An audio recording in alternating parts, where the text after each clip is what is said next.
BRS MLA KTR మీడియాతో మాట్లాడుతున్నారు. Live చూద్దాం. మాట కూడా ఇప్పుడే మీరు విన్నారు. మరి 100 గ్యారంటీలు, 6 రోజులు, ఫైళ్ళు, సంతకాలు, 6 గ్యారంటీలు చట్టబద్ధత, స్టాచ్యూట్ చేస్తున్నాము, చట్టం చేస్తున్నామని చెప్పి ఇప్పుడు 840 రోజులు మరి గడిచిపోయింది. 6 గ్యారంటీల్లో ఈ రోజు వరకు అర గ్యారంటీ కూడా అమలు కాలేదు. నిజంగా చెప్పాలంటే ప్రపంచ ఎన్నికల చరిత్రలోనే అతి పెద్ద ఫ్రాడ్ ఏదైనా ఉంది అంటే కాంగ్రెస్ యొక్క అభయహస్తం మేనిఫెస్టో. అందుకే ఇవాళ మేము కూర్చున్నాం, లీగల్ సెల్ అంతా కూర్చున్నాం.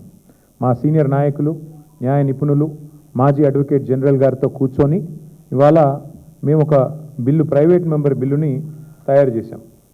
తయారు చేసిన బిల్లు యొక్క కాపీ ఇది. ఈ బిల్లు ఏదైతే ఉన్నదో రాష్ట్ర శాసనసభలో, శాసన మండలిలో మేము ప్రవేశపెట్టబోతా ఉన్నాం. ఈ వచ్చే శుక్రవారం రోజు ప్రవేశపెట్టబోతా ఉన్నాం.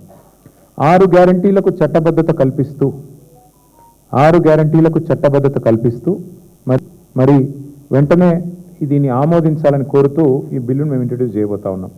సరే, మీరు అడగొచ్చు, ఒక ప్రైవేట్ మెంబర్ బిల్లు పెట్టొచ్చా? బిల్స్ అన్ని గవర్నమెంట్ కదా పెట్టాలి. ఉమ్మడి ఆంధ్రప్రదేశ్లో మనకు ఒక చరిత్ర ఉంది. ఉమ్మడి ఆంధ్రప్రదేశ్లో గౌరవనీయులు నందమూరి తారక రామారావు గారు ముఖ్యమంత్రిగా ఉన్నప్పుడు 1986 ఆ టైంలో అనుకుంటాను, ఆ రోజు ఒక ప్రైవేట్ మెంబర్ బిల్లు ప్రవేశపెట్టడం జరిగింది. ఆనాటి భారతీయ జనతా పార్టీ ఫ్లోర్ లీడర్గా ఉన్న సిహెచ్ విద్యాసాగర్ రావు గారు ఒక ప్రైవేట్ మెంబర్ బిల్లు ప్రవేశపెడితే గవర్నమెంటు దాన్ని ఆహ్వానించి దాన్ని చట్టం కూడా చేసింది.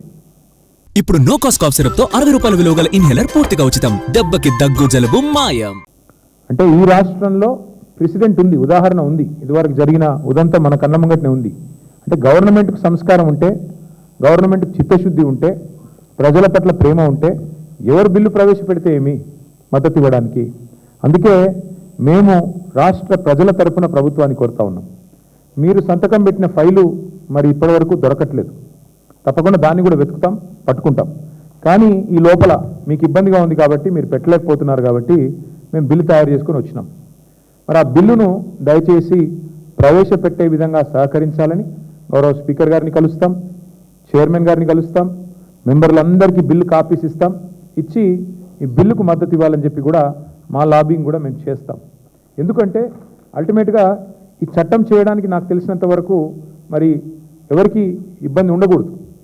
ఇచ్చింది కాంగ్రెసే కదా, మాట ఇచ్చింది కాంగ్రెస్. ఎన్నికల మేనిఫెస్టోనే అభయహస్తం, 6 గ్యారంటీలు, 100 రోజులు.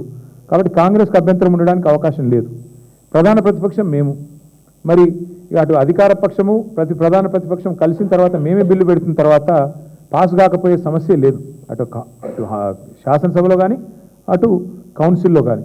దబ్బన బీజేపీ వ్యతిరేకించినా ఏం పెద్ద ఇబ్బంది ఏమి ఉండదు, ఎందుకంటే వారికి ఇష్టం లేకపోవచ్చు. కాబట్టి మేము ఖచ్చితంగా ఈ బిల్లును ప్రవేశపెడతాము. దీనికి సహకరించాల్సిందిగా గౌరవ ప్రభుత్వాన్ని కూడా మేము కోరుతా ఉన్నాం. మరి ఇంకా విచిత్రమైన విషయం ఏంటంటే ఈరోజు మాకు అర్థం కాని విషయం.